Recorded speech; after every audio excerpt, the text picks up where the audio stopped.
नमस्कार दोस्तों, आप सभी का स्वागत है सिविल्स वाला के ऑफिशियल यूट्यूब चैनल पे।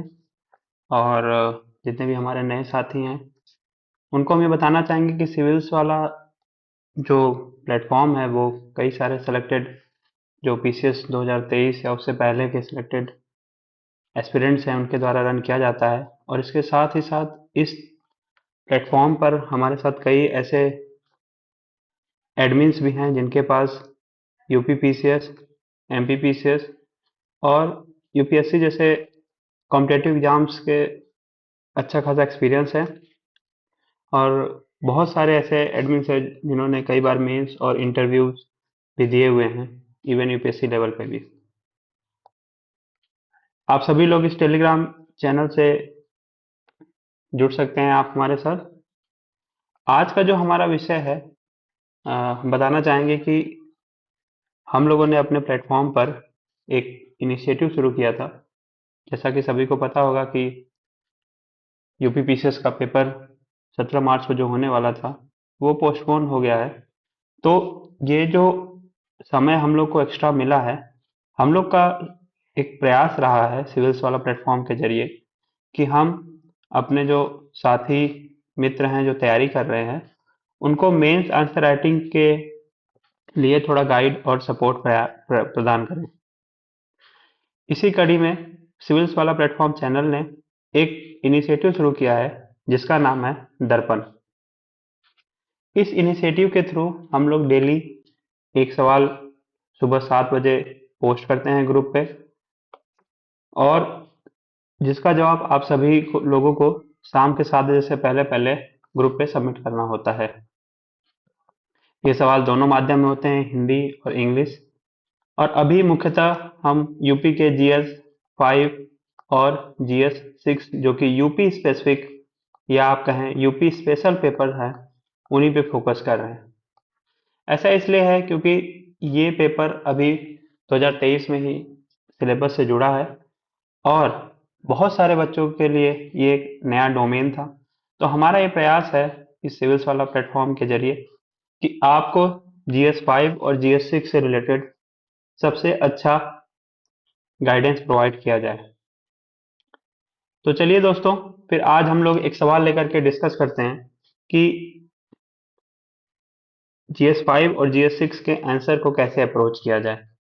तो जैसा कि आप लोग देख रहे हैं, ये दर्पण इनिशिएटिव के डे 10 का एक सवाल है। मैं क्वेश्चन पढ़ देता हूं आप सभी के लिए एक बार। Describe the development of the literature in Uttar Pradesh. इसको 125 वर्ड्स में लिखना था। तो जैसे ही आपके सामने कोई सवाल आए तो हमारा सबसे पहला प्रयास क्या होना चाहिए। मेंस लेवल पे ये सबसे इंपॉर्टेंट है कि जो सवाल आपसे पूछा गया है पहले आप उसको 2-3 बार पढ़ें और जो उसमें कीवर्ड्स हैं आप उसको अंडरलाइन कर लें। जैसे कि मैं यहाँ देख पा रहा हूँ, आप जो हमारे हिंदी के विद्यार्थी हैं वो भी देख सकते हैं कि हिंदी में भी ये सवाल दिया हुआ है कि उत्तर प्रदेश में साहित्य के विकास का वर्णन कीजिए। तो अब यहाँ पे हम सबसे पहले कीवर्ड्स देखते हैं। पहला हमारा कीवर्ड्स है डिस्क्राइब, दूसरा हमारा है डेवलपमेंट और तीसरा है लिटरेचर इन उत्तर प्रदेश। तो आइए, एक कैंडिडेट ने जो इसका आंसर लिखा है वो मैं आपके सामने डिस्कस करना चाहता हूँ, और उस कॉपी के माध्यम से हम ये आपके साथ जो छोटी छोटी बातें होती हैं मेंस आंसर राइटिंग की वो आपके साथ डिस्कस करेंगे। ये हमारा ऑफिशियल चैनल आपके सामने फिर से है। इस चैनल से जुड़ करके आप ज़्यादा से ज़्यादा आंसर राइटिंग, एमसीक्यूज और इवन टॉपर्स रिलेटेड टॉक का भी फायदा उठा सकते हैं। तो ये एक आंसर है हमारे सामने। आइए हम इसको आपके सामने पढ़ते हैं और चेक करते हैं और देखते हैं कि इस कैंडिडेट ने इस आंसर को कैसे अप्रोच किया है। तो क्वेश्चन, जैसा कि आपको पता है, हम लोग डिस्कस कर रहे हैं कि यूपी में लिटरेचर का डेवलपमेंट किस तरह से हुआ।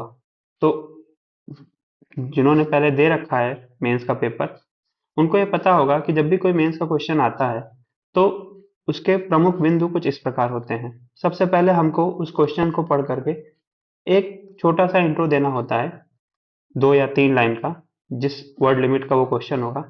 फिर उसके बाद हम एक मेन बॉडी प्रस्तुत करते हैं।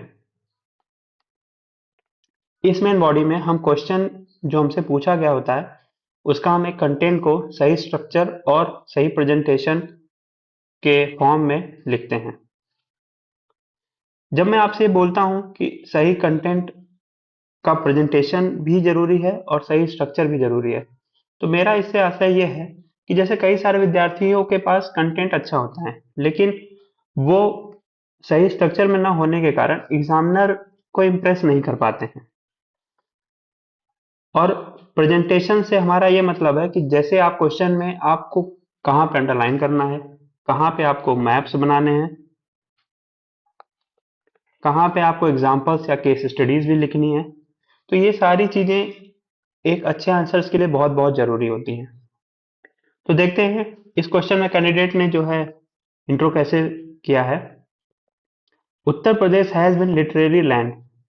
अब जैसे ये एक वर्ड कैंडिडेट ने लिखा और उस फ्रेज को अंडरलाइन किया, तो अब एज एग्जामिनर जब मैं ये पढ़ रहा हूं तो मुझे ये लिटरेरी लैंड एक हाईलाइटेड वर्ड मिला है, तो इस तरह से मैं समझ पाऊंगा कि कैंडिडेट का जो लैंग्वेज पे कमांड है या जो क्वेश्चन की समझ है, उसके साथ ही साथ जो यूपी रिलेटेड जो सिलेबस है उस के डेप्थ में उसको और कितनी जानकारी है।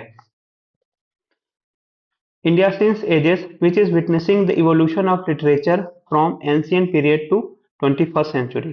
अब जैसे हमने डिस्कस किया कि इसमें एक कीवर्ड है डेवलपमेंट, तो यहाँ पे क्वेश्चन के माध्यम से एग्जामिनर ये जानना चाहता है कि लिटरेचर का जो प्रोग्रेस हुआ है क्रोनोलॉजिकली टेम्पोरल स्केल में, कि एंशियंट में, फिर मेडिवल में, फिर मॉडर्न में, और फिर 1957 जो पोस्ट मॉडर्न पीरियड है उसमें किस तरह से हुआ है।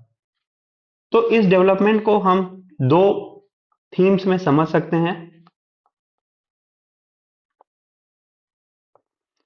पहला थीम है हमारा टाइम स्केल पे, जैसा कि मैंने आपको बताया कि टाइम स्केल पे क्या क्या हो सकता है, एंशियंट, मेडिवल, मॉडर्न, और एक आप छोटा सा और बना सकते हैं पोस्ट मॉडर्न या आफ्टर इंडिपेंडेंस। फिर उसके बाद इसका दूसरा क्लासिफिकेशन हो सकता है डायमेंशन बेसिस पे, थीम्स बेसिस पे। ध्यान रखिए इस क्वेश्चन में लिटरेचर शब्द का यूज किया गया है, तो हमारी कोशिश ये होनी चाहिए कि हम लिटरेचर के कितने डायमेंशंस को अलग अलग क्रोनोलॉजिकल इवेंट्स में लिख सकें, एग्जामिनर के सामने प्रस्तुत कर सकें। अब थीम में आप सभी को पता होगा लिटरेचर के कई सारे थीम्स होते हैं, या तो ये ड्रामा हो सकता है, या तो कोई प्रोज, या तो कोई पोएट्री, या तो कोई ऑटोबायोग्राफी, या तो कोई ट्रेवल लॉग यात्रा वृत्तांत।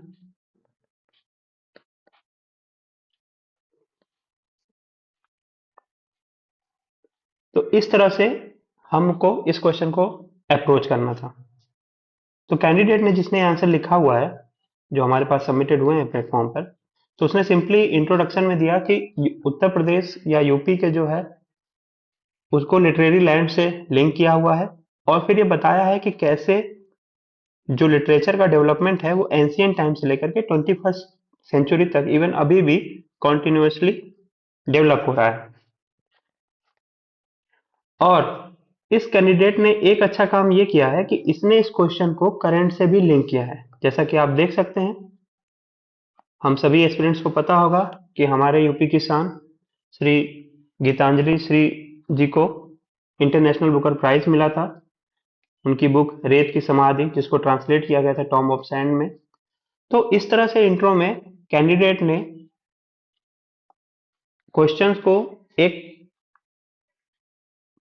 फ्लो देने का कोशिश किया है, एक इंट्रोडक्शन दिया हुआ है, और उसके साथ ही साथ उसने एक करंट अफेयर का एक छोटा सा प्री का फैक्ट भी ऐड कर दिया है। अब एग्जामिनर को पढ़ने से इस क्वेश्चन में एक आएगा कि कैंडिडेट के पास क्वेश्चन की समझ है, और साथ ही साथ उसको ये भी पता है कि अभी करंट में उस पर्टिकुलर क्वेश्चन से रिलेटेड क्या क्या डेवलपमेंट हो रहा है। फिर उसके बाद हमारा अगला होता है इंट्रो के बाद मेन बॉडी, तो आइए देखते हैं कैंडिडेट ने मेन बॉडी को कैसे अप्रोच किया है। तो यहाँ के बाद कैंडिडेट ने एक सेपरेट हेडिंग रखी हुई है ताकि एग्जामिनर को ये क्लियर हो जाए कि अब मेरा इंट्रो खत्म हो चुका है और अब इसके बाद आगे हम मेन बॉडी की तरफ बढ़ रहे हैं। तो जैसा कि डेवलपमेंट पे क्वेश्चन था, तो इस कैंडिडेट ने हेडिंग्स बनाया हुआ है। स्ट्रक्चर, अब इसी को स्ट्रक्चर बोलते हैं कि पहला एंशिएंट पीरियड, फिर उसके बाद मेडिवल पीरियड, फिर उसके बाद आगे कैंडिडेट ने जो है मॉडर्न पीरियड। इस हेडिंग्स में, सब हेडिंग्स में इस अपने कंटेंट को सिंथेसाइज करके प्रेजेंट किया है। तो जैसा कि देख सकते हैं, एंशिएंट पीरियड में हम सभी को पता होगा कि उस समय पाली, प्राकृत और संस्कृत लैंग्वेज ही ज़्यादा यूज होती थी और मोस्टली लेटर वैदिक पीरियड के जो लिटरेचर हैं वो मिड गैंगेटिक प्लेन से रिलेटेड हैं। तो इसीलिए जब ये रामायणा, महाभारता और बाकी सारे जो लेटर वैदिक के लिटरेचर्स हैं वो यूपी लैंड से रिलेटेड हैं। फिर अगला क्रोनोलॉजिकली एंशिएंट के बाद क्या आएगा? मेडिवल। तो फिर मेडिवल पीरियड में कैंडिडेट ने इस क्वेश्चन को अप्रोच करने के लिए अपने कंटेंट्स लिखे हैं। तो वहां पे पृथ्वीराज रासो और आलाखंड, इन दोनों का एग्जाम्पल देकर के सब्सटेंशिएट किया है कि हाँ, मेडिवल पीरियड में भी उत्तर प्रदेश में लिटरेचर का डेवलपमेंट हुआ है। अब आप लोग एक चीज देख रहे होंगे कि ये कैंडिडेट ने जो जो इंपॉर्टेंट चीजें हैं उसको अंडरलाइन करके रखा हुआ है। तो जब भी कोई कैंडिडेट इस तरह से अंडरलाइन करके रखता है तो एग्जामिनर को वो चीजें बहुत कैची और इम्पैक्टफुल लगती हैं। तो उसके दिमाग में ये सारे कीवर्ड्स सेट रहते हैं, पढ़ते समय उसको याद रहते हैं कि अच्छा, कैंडिडेट ने ये चीजें लिखा हुआ है। और ये आपको हेल्प करते हैं जब आपका क्वेश्चन कंप्लीट होता है, तो वो इन्हीं सब पैरामीटर्स के बेसिस पर आपको मार्क्स अवॉर्ड करता है। अब मेडिवल पीरियड में ही इस कैंडिडेट ने जो है थोड़ा सा और भक्ति मूवमेंट के बारे में भी लिखा है, क्योंकि हम सभी को पता होगा कि जब भक्ति मूवमेंट चल रहा था भारत में, तो कबीरदास, सूरदास, तुलसीदास, इन सभी भक्ति सेंट्स ने भी लिटरेचर के डेवलपमेंट में, स्पेशली फोक लैंग्वेज या फोक लिटरेचर के डेवलपमेंट में भी काफी कंट्रीब्यूशन दिया हुआ है। फिर कैंडिडेट ने देखिए मैप का एक बहुत अच्छा यूज करके अपने आंसर को और प्रेजेंटेबल फॉर्म में बनाया है और इनरिच करके रखा है। और साथ ही साथ यहाँ पे अब कैंडिडेट ने डेवलपमेंट ऑफ लिटरेचर को क्रोनोलॉजिकली न डील करके डायमेंशन डिटेल्स में बताया है कि और किस किस तरह के लिटरेचर का डेवलपमेंट यूपी में हुआ है। जैसे खड़ी बोली के लिए अमीर खुसरो का एग्जाम्पल लिखा है, सूर सारावली सूरदास, पद्मावली बाय मीरा, फिर अवधी लिटरेचर के लिए तुलसीदास, जिन्होंने एक बहुत फेमस बुक लिखा है रामचरितमानस। और इसके बाद जो बुंदेलखंड का रीजन है वहां पर रासो लिटरेचर बहुत फेमस हुआ है। जब भी आप इस तरह का मैप बनाएं तो इसको एक बॉक्स में जरूर इंसर्किल करें और उसके साथ ही साथ आप मैप का डिस्क्रिप्शन जरूर दें कि ये मैप बना करके आप एग्जामिनर को क्या दिखाना चाहते हैं। जैसे यहाँ पे कैंडिडेट ने डायरेक्टली लिखा हुआ है कि ये मैप हमारा क्या था, literature in UP in folk languages. तो यूपी की जो फोक लैंग्वेजेस हैं उसमें लिटरेचर किस तरह से, हमको एग्जाम्पल हमारे सामने क्या क्या है। फिर मॉडर्न पीरियड में हम बढ़ते हैं, एंशिएंट मिडिवल, उसके बाद मॉडर्न पीरियड। तो यहाँ पे Hindi saved into its standard version. और फिर यहाँ पे जो हमारे हिंदी के बहुत अच्छे लिटरेचर के स्कॉलर्स रहे हैं, जैसे भारतेंदु हरिश्चंद्र, प्रेमचंद, यहाँ पे एग्जाम्पल्स लिख देते तो और अच्छा हो जाता। प्रेमचंद सभी को पता है, गोदान, गबन, निर्मला, प्रेम सदन।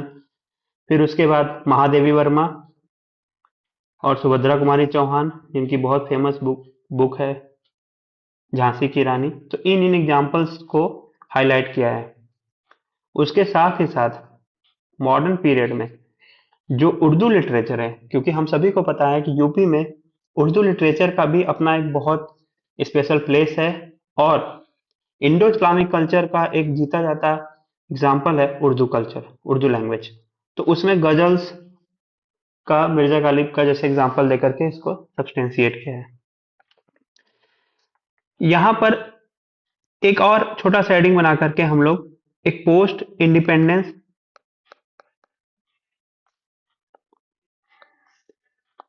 या 1947 के बाद का लिटरेचर डेवलपमेंट यूपी में भी डिस्कस कर सकते थे, 2 या 3 बुक्स में, बहुत ज़्यादा नहीं। और अगर इस तरह से कर देते तो हमारा जो आंसर होता वो बहुत क्रोनोलॉजिकली वाइज और डायमेंशन वाइज एक अच्छा आंसर हमारे लिए बन जाता। क्योंकि वर्ड लिमिट सिर्फ 125 है, 125 वर्ड्स ही हमारे सामने है, इसलिए इतने कंटेंट के बाद कैंडिडेट ने जो है इसको कंक्लूड किया है। तो जैसा कि मैंने पहले बताया कि सबसे पहले हम लोग इंट्रो लिखते हैं, फिर मेन बॉडी, और फिर उसके बाद हम क्वेश्चन को कंक्लूड करते हैं। कंक्लूजन में एक चीज हम लोग को बहुत अच्छे से ध्यान रखना होता है कि हमें कोई नया आइडिया नहीं प्रेजेंट करना होता है। जनरली हमसे बहुत सारे स्टूडेंट्स ये पूछते हैं कि सर कंक्लूजन कैसे लिखें। तो कंक्लूजन में आपने जो ऊपर मेन बॉडी में लिखा है उसी को समराइज करते हुए या एक छोटा सा वे फॉरवर्ड देते हुए आप अपने क्वेश्चन को एंड करते हैं। या आप इसमें नीचे रिसेंट को एक बहुत अच्छा डेवलपमेंट हुआ है तो आप उसको भी लिंक कर सकते हैं। तो इसमें आइए पढ़ते हैं कि क्या लिखा है। In essence, literature not only boasts a rich tapestry of the vast culture in its tradition, but also unites the nation in the thread of unity। तो कैसे कैंडिडेट ने कंक्लूड किया है कि जो लिटरेचर है वो हमारे कल्चर का पार्ट है, ट्रेडिशन का पार्ट है, और इस लिटरेचर के डेवलपमेंट के साथ साथ ही कैसे जो नेशनल यूनिटी है वो एक थ्रेड से बाउंड है, थ्रेड से कैसे जुड़ी हुई है। तो दोस्तों, आई होप आप लोग को ये लाइव चेकिंग अच्छा लगा हो। इस तरह से हम रोज एक एक क्वेश्चन जो हमारे दर्पण प्लेटफॉर्म, सिविल्स वाला प्लेटफॉर्म के थ्रू दर्पण प्रोग्राम में डिस्कस किए जाएंगे, वो आपके सामने लेकर के आएंगे, और हम आपको किसी एक कैंडिडेट के आंसर के माध्यम से डिस्कस करेंगे कि गिवन क्वेश्चन को कैसे अप्रोच किया जाए, कैसे स्ट्रक्चर और प्रेजेंटेशन पे काम किया जाए, इंट्रो कंक्लूजन में क्या लिखा जाए, और मैप, अंडरलाइन, केस स्टडीज और एग्जांपल्स को कैसे यूज किया जाए। तो जितने भी हमारे नए फ्रेंड्स इसको देख रहे हैं, आप लोग सिविल्स वाला 2024 चैनल ज्वाइन कर सकते हैं और डेली दर्पण इनिशिएटिव में पार्ट ले सकते हैं, और इसके साथ साथ weekly toppers discussion, daily MCQs both PCS and UPSC level पे आप पार्ट लेकर के अपनी तैयारी को बेहतर बना सकते हैं। जय हिंद।